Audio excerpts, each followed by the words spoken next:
कोई बन गया रौनक पखियां दी,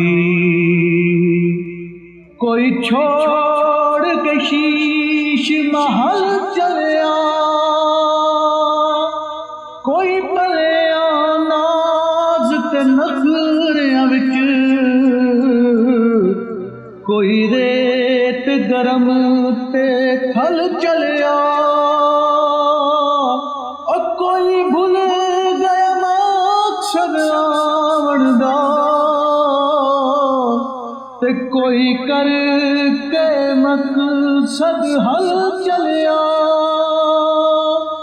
इत्ते हर कोई फरीद मुसाफिर है, कोई अज चलिया कोई कल चलिया।